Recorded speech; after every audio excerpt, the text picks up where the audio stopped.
las 12:30 del día siguiente, Lord Henry Wotton fue paseando desde la calle Curzon hasta el Albany para hacer una visita a su tío, Lord Fermor, un viejo solterón cordial, aunque algo tosco, a quien los demás calificaban de egoísta porque no obtenían de él ningún beneficio concreto, pero al que la sociedad consideraba generoso, puesto que alimentaba a las personas que le divertían. Su padre había sido embajador en Madrid cuando Isabel era joven y Prim un desconocido, pero se había retirado del cuerpo diplomático en un momento de caprichoso enfado al ver que no le iban a ofrecer la embajada de París, un cargo para el que se consideraba con pleno derecho en virtud de su nacimiento, su indolencia, el buen inglés con que redactaba los despachos y su pasión desmesurada por el placer.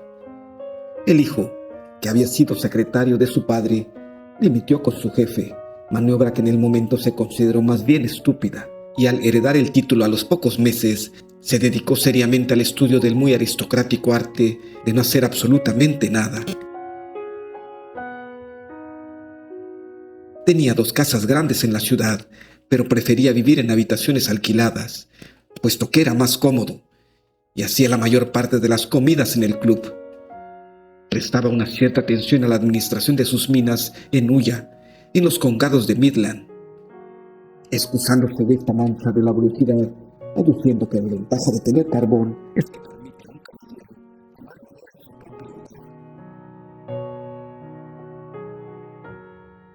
En política era Tory, excepto cuando los Tories estaban en el poder, periodo en el que se dedicaba a insultarlos abiertamente por ser una pandilla de radicales. Era un héroe para su ayuda de cámara, quien le tiranizaba, y un terror para casi todos sus parientes, a quien él tiranizaba a su vez. Solamente Inglaterra podría haber producido un hombre como él, y él siempre decía que el país iba a la ruina. Sus principios eran anticuados, pero habría mucho que decir a favor de sus prejuicios. Cuando Lord Henry entró a la habitación, encontró a su tío sentado, envuelto en un grueso abrigo de casa, fumando un veguero y quejándose mientras leía el Times. Vaya, Harry, ¿qué te trae por aquí tan temprano? Yo pensaba que un dandy nunca se levanta antes de las 2 y que jamás está visible antes de las 5. Es todo cariño familiar, tío George, te lo aseguro. Quiero pedirte algo. Dinero, supongo. Ajá, bien, siéntate y cuéntamelo. Los jóvenes de hoy en día creen que el dinero lo es todo. Sí, y cuando se hacen mayores, saben que es cierto. Pero yo no quiero dinero. Solo las personas que pagan sus facturas quieren dinero, tío George. Y yo nunca pago las mías. El crédito es el capital del hijo menor, y se vive de él maravillosamente. Además, yo siempre trato con los proveedores de Dartmoor. En consecuencia, nunca me molestan. Lo que quiero es información. No información útil, por supuesto. Información inútil. Pues te puedo contar cualquier cosa que venga en un Blue Book inglés, Harry, aunque esos muchachos de hoy en día escriben muchas tonterías. Cuando yo estaba en el cuerpo diplomático era otra cosa, pero creo que ahora les hacen un examen de admisión. ¿Qué se puede esperar de ello? Los exámenes, señor mío, son una farsa desde el principio hasta el final. Si un hombre es un caballero, ya sabe bastante, y si no es un caballero, cuanto más sepa, peor para él. El señor Dorian Gray no aparece en los Blue Books, tío George. ¿El señor Dorian Gray? ¿Quién es? Eso es lo que quiero saber, tío George. O mejor dicho, sé quién es. Es el nieto del último Lord Kelso. Su madre era una Devereux, Lady Margaret Devereux. ¿Con quién se casó? Tú conoces a casi todos los de tu época y quizá la conocieras. En este momento me interesa mucho el señor Gray. Acabo de conocerle. ¿El nieto de Kelso? El nieto de Kelso, por supuesto. Conocí a su madre muy bien. Creo que fui a su bautizo. Era una joven extraordinariamente hermosa, Margaret Devereux, y dejó a todos los hombres desesperados al huir con un joven sin dinero. Un don nadie, señor mío. Un alférez en un regimiento de infantería o algo similar. Efectivamente. Lo recuerdo como si fuera ayer. Al pobre muchacho lo mataron en un duelo en Spa, a los pocos meses de la boda. Corrió una historia muy fea sobre ello. Se contaba que Kelso convenció a un rufián aventurero, un bestia belga, de que insultara a su yerno en público, pagándole por hacerlo, señor mío, pagándole. Y luego aquel individuo lo ensartó como si fuera una paloma. Se echó tierra sobre el asunto, pero demonios, Kelso desapareció bastante tiempo y cuando iba al club comía solo. Luego se trajo a vivir a su hija a vivir con él, según contaban, pero ella no volvió a dirigirle la palabra. Así fue un mal asunto aquello. La joven murió también, al año de aquello. Y dices que dejó un hijo. Eso no lo recordaba. ¿Cómo es? Si se parece a su madre, debe ser un joven muy guapo. Sí, es muy guapo. Espero que caiga en buenas manos. Heredará mucho dinero si Kelso se portó como es debido con él. Su madre también tenía dinero. Todos los bienes de los Selby le correspondían por su abuelo. Su abuelo odiaba a Kelso. Decía que era un perro, y lo era. Fue a Madrid una vez estando yo allí. Demonios, me avergonzaba de él. La reina siempre me preguntaba por ese aristócrata inglés que discutía con los cocheros por la tarifa. Se habló mucho del tema. Yo pasé un mes sin atreverme a ir a palacio. Espero que tratará a su nieto mejor que a los cocheros de alquiler. No lo sé. Me imagino que tendrá una posición desahogada, aunque no es mayor de edad. Sale a los Selby, lo sé. Me lo ha dicho. ¿Y su madre era muy hermosa? Margaret de Verú era una de las criaturas más hermosas que he visto en mi vida, Henry. ¿Qué pudo inducirla a comportarse como lo hizo? Jamás lo comprenderé. Podía haberse casado con quien quisiera. Carlington estaba loco por ella. Era romántica, sin embargo. Todas las mujeres de aquella familia lo eran. Los hombres eran unos necios, pero demonio. Las mujeres eran maravillosas. Carlington se puso de rodillas ante ella. Me lo contó ella misma. Se rió de él. Y no había ni una sola joven en Londres que no estuviera tras él en aquel momento. Y por cierto, Harry, hablando de bodas absurdas, ¿es verdad ese disparate que me ha contado tu padre sobre Dartmoor, que quiere casarse con una americana? ¿No se conforma con una inglesa o qué? Casarse con americanas es una de las modas de ahora, tío George. Yo defiendo a las mujeres inglesas contra viento y marea, Harry. En estos días, todo mundo apuesta por las americanas. Tengo entendido que duran poco. Un noviazgo largo las agota, pero se les da muy bien las carreras de obstáculos hacia el altar. Cogen las cosas al vuelo. Me parece que Dartmoor no tiene nada que hacer. ¿Qué familia tiene? Tendrá familia, ¿no? Las americanas ocultan a sus padres con la misma destreza que las inglesas ocultan su pasado. Serán salchichoneros, supongo. Eso espero, tío George. Por el bien de Dartmoor, creo que la salchichonería es la profesión más lucrativa de América, después de la política, por supuesto. ¿Es guapa? Se comporta como si lo fuera. Casi todas las mujeres americanas lo hacen. Es el secreto de su encanto. ¿Por qué no pueden quedarse en su país esas mujeres americanas? Siempre nos están contando que es el paraíso para una mujer. Lo es. Por ello, como le ocurría a Eva, están tan excesivamente ansiosas de salir de él. Adiós, tío George. Voy a llegar tarde a comer si me quedo más tiempo. Gracias por darme la información que quería.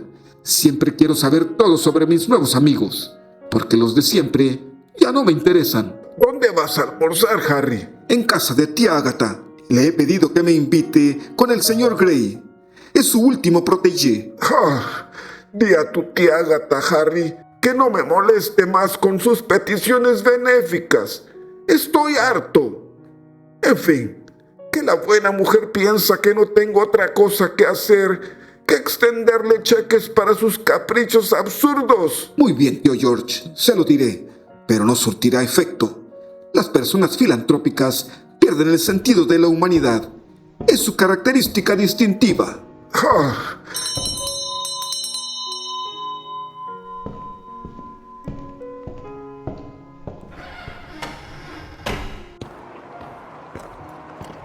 Lord Henry tomó rumbo hacia la arcada baja de la calle Burlington y encaminó sus pasos hacia la plaza de Berkeley.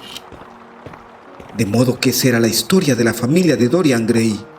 A pesar de lo crudamente que se la habían narrado, le había conmovido, pues le sugería un romance extraño, casi moderno. Una mujer hermosa arriesgándolo todo por una loca pasión. Unas semanas de felicidad delirante cortadas en seco por un crimen monstruoso y vil. Meses de agonía silenciosa y un niño que nace en medio del dolor. A la madre se la lleva la muerte. El niño queda abandonado a la soledad y la tiranía de un hombre anciano carente de amor. Sí, era un pasado interesante. Daba tono al muchacho. Le hacía más perfecto, por así decirlo. Tras cualquier objeto exquisito, se oculta algo trágico. Han de bregar los mundos para que se abra la flor más miserable.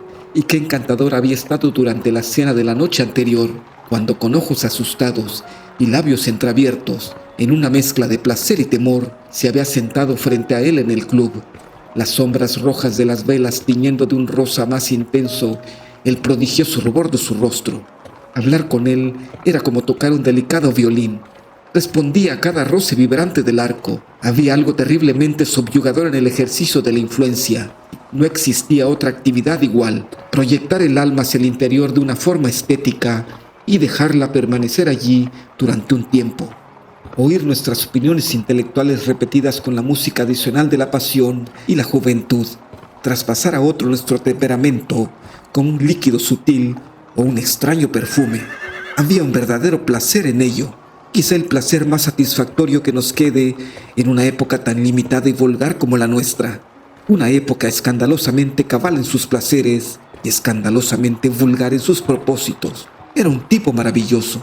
Además, este muchacho, al que por una casualidad tan curiosa había conocido en el estudio de Basil, bien se le podía convertir en un tipo maravilloso en cualquier caso. Suya era la elegancia y la blanca pureza de la niñez, y la belleza como la que han conservado para nosotros los antiguos mármoles griegos. No había nada que no se pudiera hacer con él. Se le podía transformar en un titán o en un juguete. Qué lástima que una belleza semejante tuviera que desvanecerse. Y Basil, desde un punto de vista psicológico, qué interesante era. El nuevo estilo de arte, la nueva forma de ver la vida, todo ello sugerido tan extrañamente por la simple presencia visible de alguien que era inconsciente de todo ello, el ánima silenciosa que habitaba en el bosque sombrío y caminaba por los campos abiertos sin ser vista, mostrándose repentinamente y sin temor, ya que en el espíritu que la buscaba había despertado la maravillosa visión que se revela solo a quienes son dignos de ello. Las meras formas y pautas de las cosas que se habían, por así decirlo, refinado, ganando una especie de valor simbólico, como si fueran pautas de otra forma más perfecta, cuya sombra convertían en real. ¡Qué extraño era todo! ¿No había sido Platón, aquel artista pensante, el primero en analizarlo? ¿No había sido Buonarroti quien lo había cincelado en los mármoles coloreados de una secuencia de sonetos? Pero en nuestro propio siglo era extraño. Sí, intentaría ser para Dorian Gray lo que, sin saberlo, era el muchacho para el pintor que había creado el maravilloso retrato. Procuraría dominarle. Ya lo tenía, de hecho, dominado en parte. Se adueñaría de ese maravilloso espíritu. Había algo fascinante en ese hijo del amor y de la muerte. De repente se detuvo y levantó la vista hacia las fachadas. Se dio cuenta que había pasado la casa de su tía hacía ya un trecho, y sonriendo volvió atrás.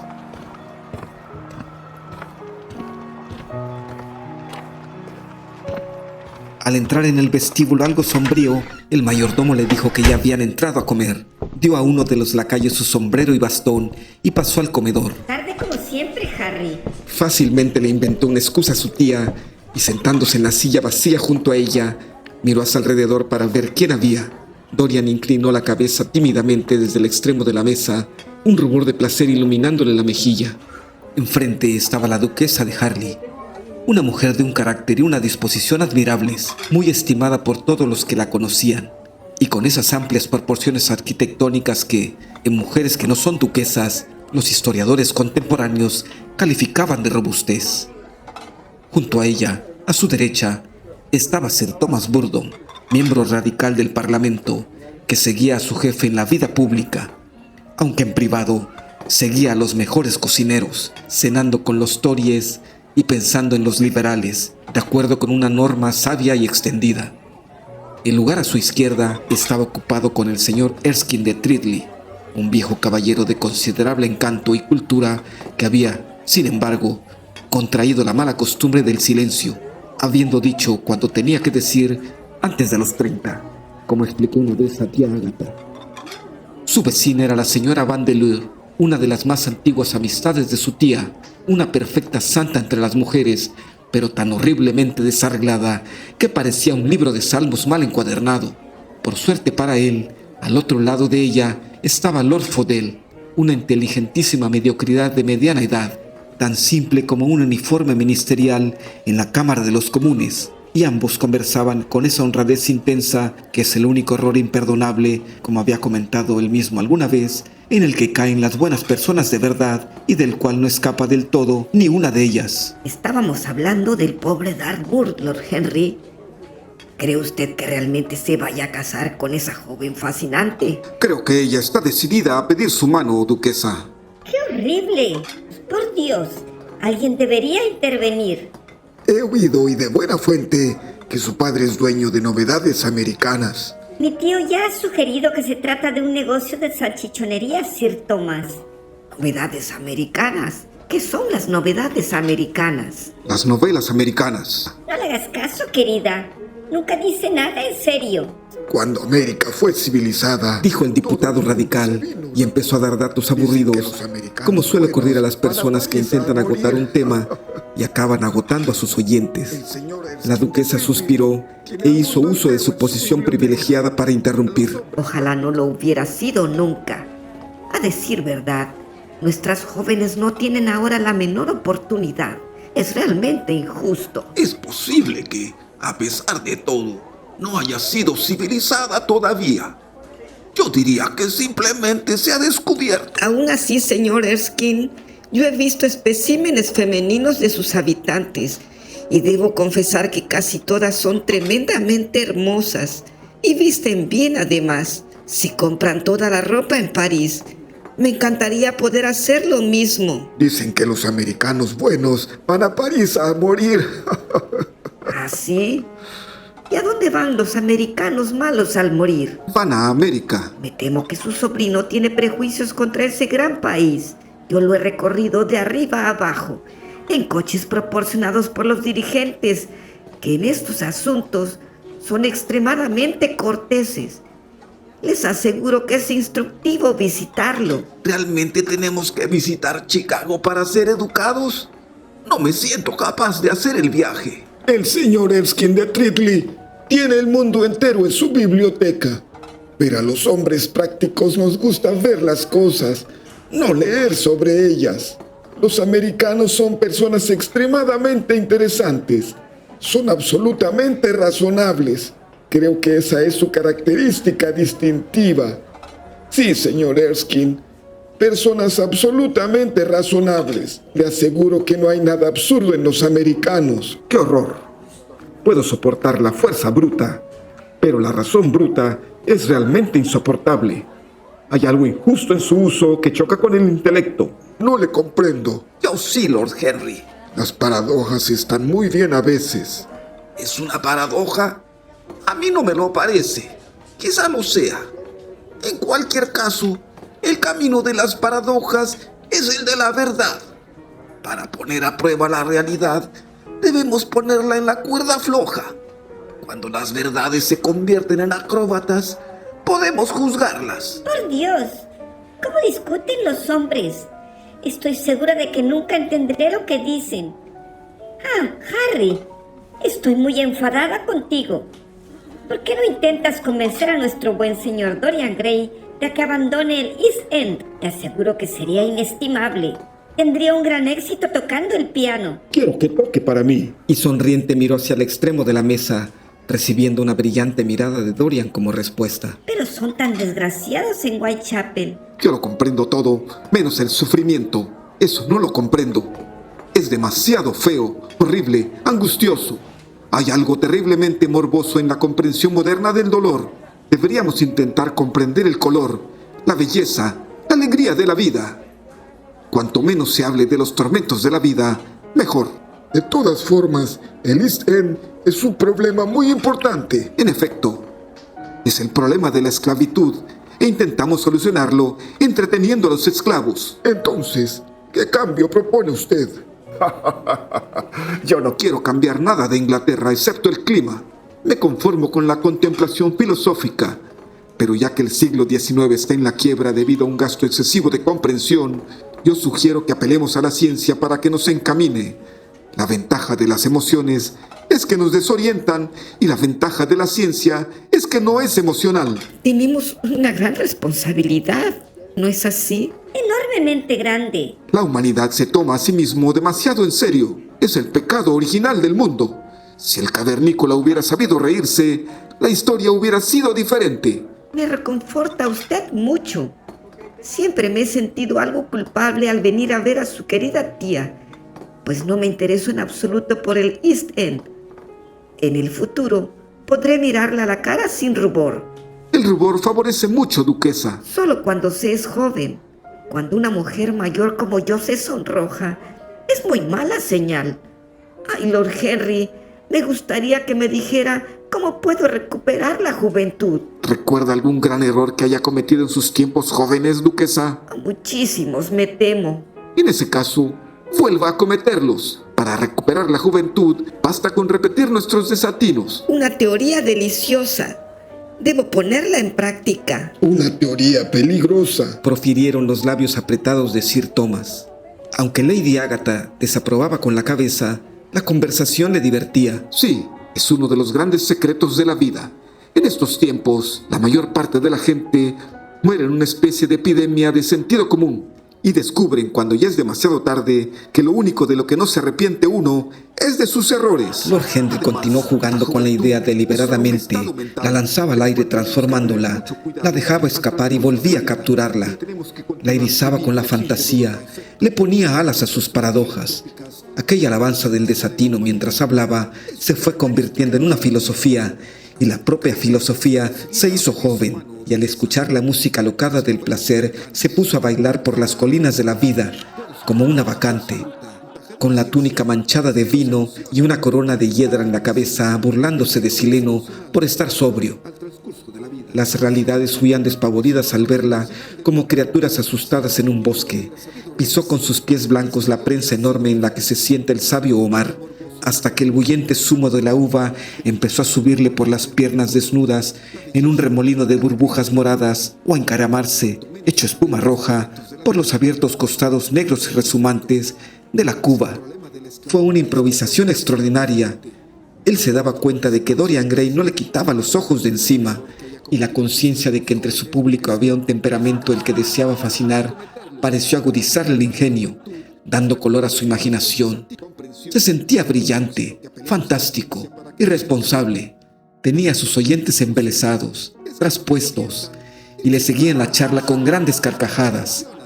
Dorian Gray no dejó de mirarle en ningún momento, sentado como bajo un hechizo, con sonrisas esporádicas en los labios y el asombro tornándose grave en sus ojos obscurecidos. Finalmente, uniformada al uso de la época, la realidad entró en la habitación encarnada por un sirviente que avisaba a la duquesa que su coche la esperaba.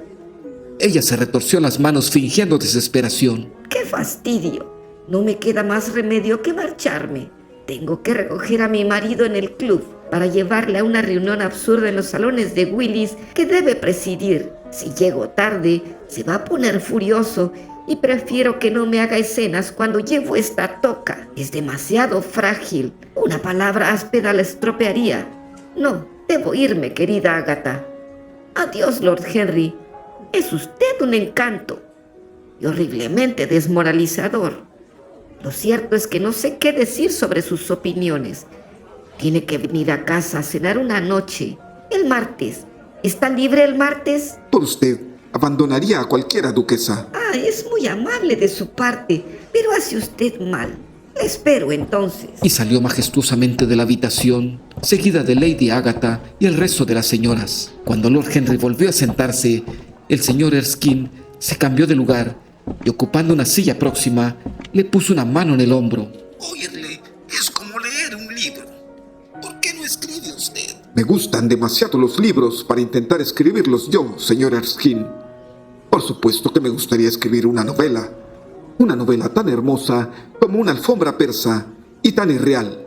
Pero en Inglaterra no existe un público literario, excepto para los periódicos, cartillas e enciclopedias.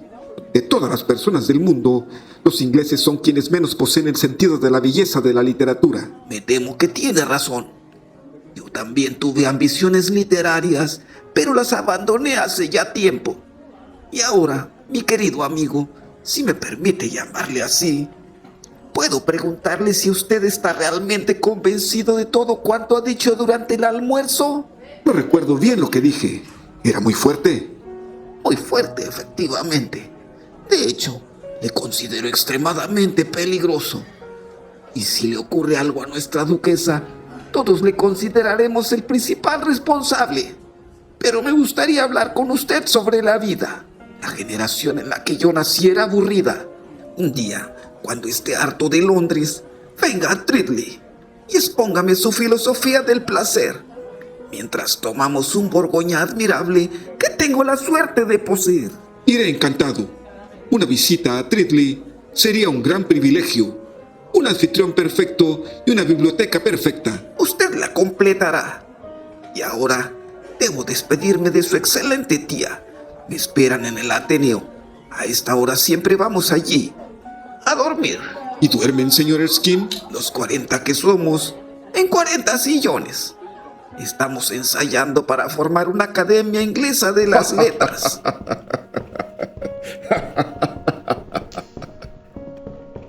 Me voy al parque. Permíteme acompañarle, Lord Henry. Pero se había usted prometido a Basil Hallward que iría a visitarle. Prefiero acompañarle a usted. Sí, presiento que debo hacerlo. Permítamelo. ¿Y me promete hablarme sin parar? Nadie habla tan maravillosamente como usted. Ya he hablado bastante por hoy.